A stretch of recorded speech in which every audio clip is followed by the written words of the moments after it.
Shalom, salam sejahtera bagi kita semua. Kembali lagi dalam renungan harian kita.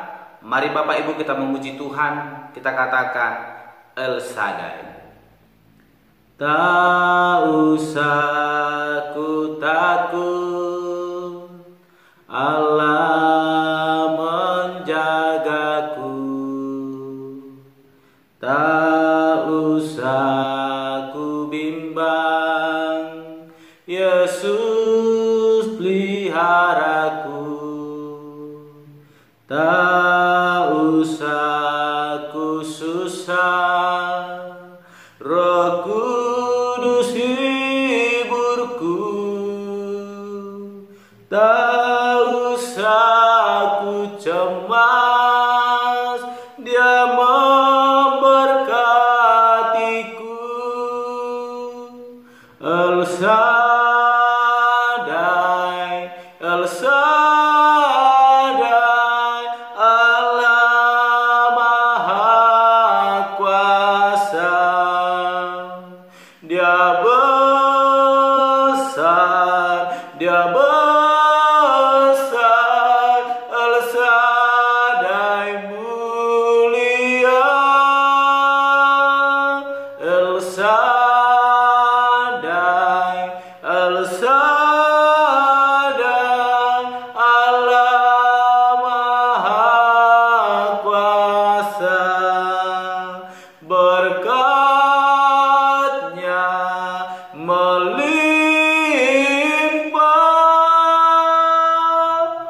El Shaddai.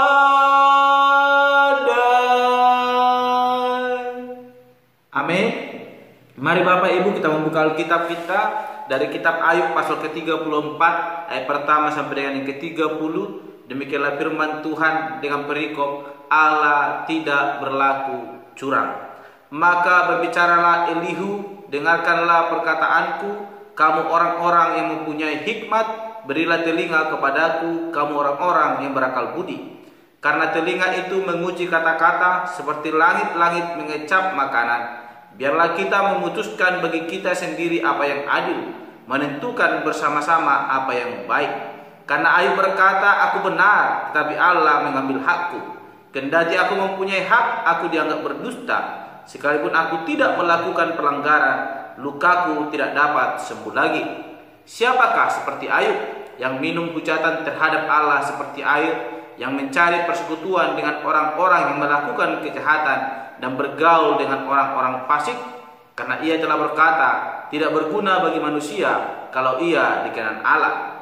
Oleh sebab itu, kamu orang-orang yang berakal budi, dengarkanlah aku. Jauhlah daripada Allah untuk melakukan kefasikan, dan daripada yang maha kuasa untuk berbuat curang. Malah ia mengganjar manusia sesuai perbuatannya, dan membuat setiap orang mengalami sesuai kelakuannya. Sungguh Allah tidak berlaku curang, yang maha kuasa tidak membengkokkan keadilan. Siapa mempercayakan bumi kepadanya? Siapa membebankan alam semesta kepadanya?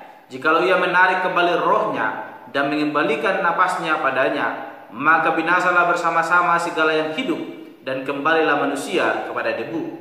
Jikalau engkau berakal budi, dengarkanlah ini. Pasanglah telinga kepada apa yang kuucapkan. Dapatkah pembenci keadilan memegang kekuasaan? Dan apakah engkau mau mempersalahkan Dia yang adil dan perkasa? Dia yang berfirman kepada raja, hai orang dursila, kepada para bangsawan, hai orang fasik. Dia yang tidak memihak kepada para pembesar, dan tidak mengutamakan orang yang terkemuka daripada orang kecil, karena mereka sekalian adalah buatan tangannya. Dalam sekejap mata mereka mati, ya pada tengah malam orang dikejutkan dan binasa. Mereka yang perkasa dilenyapkan bukan oleh tangan orang, karena matanya mengawasi jalan manusia, dan ia melihat segala langkahnya. Tidak ada kegelapan ataupun kelam kabut, di mana orang-orang yang melakukan kejahatan dapat bersembunyi. Karena bagi manusia ia tidak menentukan waktu untuk datang menghadap Allah supaya diadili. Orang-orang yang perkasa direbutkannya dengan tidak diperiksa, dan orang-orang lain diangkatnya ganti mereka. Jadi ia mengetahui perbuatan mereka dan menggulingkan mereka di waktu malam, sehingga mereka hancur lebur. Mereka ditamparnya karena kefasikan mereka, dengan dilihat orang banyak, karena mereka meninggalkannya dan tidak mengindahkan satupun daripada jalannya, sehingga mereka menyebabkan jeritan orang miskin naik ke hadapannya, dan ia mendengarkan jeritan orang sengsara. Kalau dia berdiam diri, siapa akan menjatuhkan hukuman? Kalau dia menyembunyikan wajahnya, siapa akan melihat dia? Baik itu sesuatu bangsa atau orang serong atau seorang, supaya jangan menjadi raja orang fasik yang adalah jerat bagi orang banyak. Amin. Bapak Ibu saudara terkasih, sudah panjang lebar kita membaca kebenaran firman Tuhan yang akan kita renungkan hari ini, yang terambil dari kitab Ayub pasal 34 ayat 1 sampai dengan yang ke-30, yang dimana perikopnya berbicara tentang Allah tidak berlaku curang. Allah tidak berlaku curang. Dan tema kita juga hari ini adalah Allah tidak berlaku curang. Bapak Ibu saudara yang terkasih, kita mau melihat dari apa yang terjadi dalam kehidupan Ayub, bagaimana Elihu ingin menjadi penengah di antara sahabat-sahabat daripada Ayub yang telah mencemooh Ayub, yang telah menuduh Ayub melakukan kefasikan. Dan Elihu berdiri ingin menjadi seorang penengah di antara Ayub dan sahabat-sahabatnya. Dia ingin menjadi penasihat bagi Ayub bahkan sahabat-sahabatnya. Namun kita melihat Bapak yang terkasih, apa yang terjadi di tengah-tengah perdebatan ini, apa yang terjadi dalam nasihat yang disampaikan oleh Elihu. Dia bukan menjadi penasehat yang baik, malah dia menuduh bahwa Ayub telah melakukan kefasikan sehingga mendatangkan kepahitan di tengah-tengah kehidupan yang dialami oleh Ayub. Ayub sedang mengalami penderitaan, namun dia didatangi seorang Elihu yang seharusnya menjadi penengah yang memberikan nasihat yang bijak, sehingga Ayub boleh senantiasa berpengharapan kepada Tuhan, sehingga Ayub boleh semakin kuat dan semakin teguh imannya dikala dia sedang mengalami persoalan hidup. Namun kita mau lihat Elihu yang merasa menjadi orang pintar, Elihu yang merasa seorang yang bijak, datang menghampiri Ayub. Namun kedatangannya bukan membawa sukacita bagi Ayub. Dia seakan-akan telah menuduh Allah menghukum Ayub karena kefasikan Ayub. Sehingga tema kita berbicara Allah tidak berlaku curang. Jauh dalam renungan yang sudah berlalu, sering saya katakan apa yang dialami oleh Ayub bukan karena Allah menutup mata kepada Ayub, bukan karena Allah meninggalkan Ayub, bukan karena Allah tidak mengasihi Ayub, namun Allah mengasihi Ayub, sehingga Allah boleh terus memberikan kekuatan kepada Ayub, sekalipun mungkin Ayub terus berseru kepada Allah, menyampaikan semut-semutnya, karena apa yang telah dia lakukan berbeda dengan apa yang dia dapatkan dalam hidupnya. Dan Elihu hadir memandang dari kacamata yang salah. Dia merasa bahwa dirinya pintar, namun dia mengucapkan kata-kata yang bodoh, yang mendatangkan kepahitan dalam kehidupan Ayub.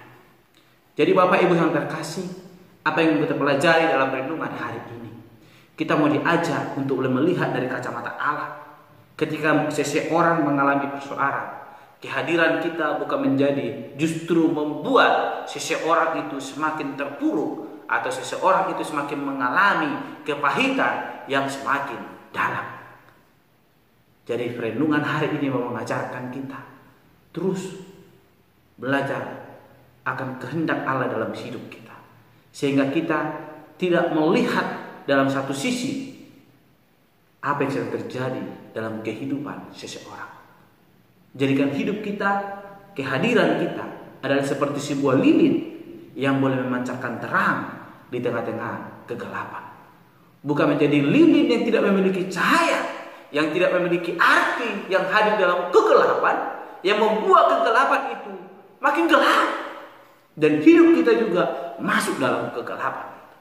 Ini yang terjadi dalam kehidupan Elihu.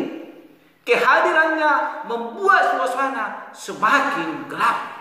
Sekalipun mungkin dia mengakui bahwa Allah adalah Allah yang Maha Kuasa, Allah yang tidak menghukum tanpa ada alasan, sehingga dia menjustifikasi bahwa apa yang dialami Ayub semua karena kefasikan yang dialami oleh Ayub. Dia belum melihat apakah ini kehendak Allah untuk kebaikan Ayub atau memang karena kefasikan yang dilakukan oleh Ayub. Namun dia hanya melihat bahwa penderitaan itu terjadi karena kefasikan. Tak semudah itu untuk menilai sesuatu terjadi dalam hidup kita. Allah berkata, rancanganmu bukanlah rancanganku, namun rancanganku adalah rancangan damai sejahtera. Itu yang telah dikatakan oleh Allah. Sehingga kita melihat nanti Bapak Ibu, di akhir ketika Ayub taat kepada Allah, rancangan Tuhan dinyatakan dalam hidupnya, berlipat ganda dia mulai menerima anugerah Tuhan.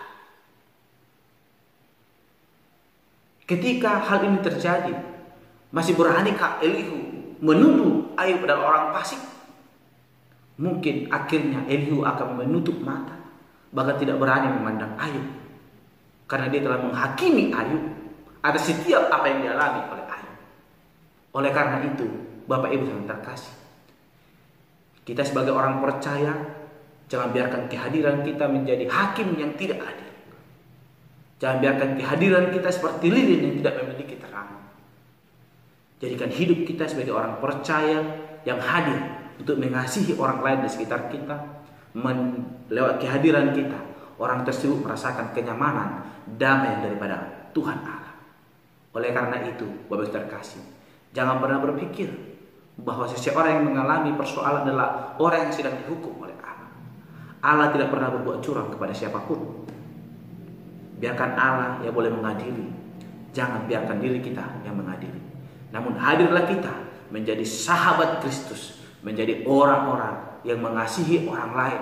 Sekalipun dia dalam persoalan, kita terus boleh membawa dia dalam kebenaran firman Tuhan, sehingga hidupnya boleh dituntun dalam kehendak Allah.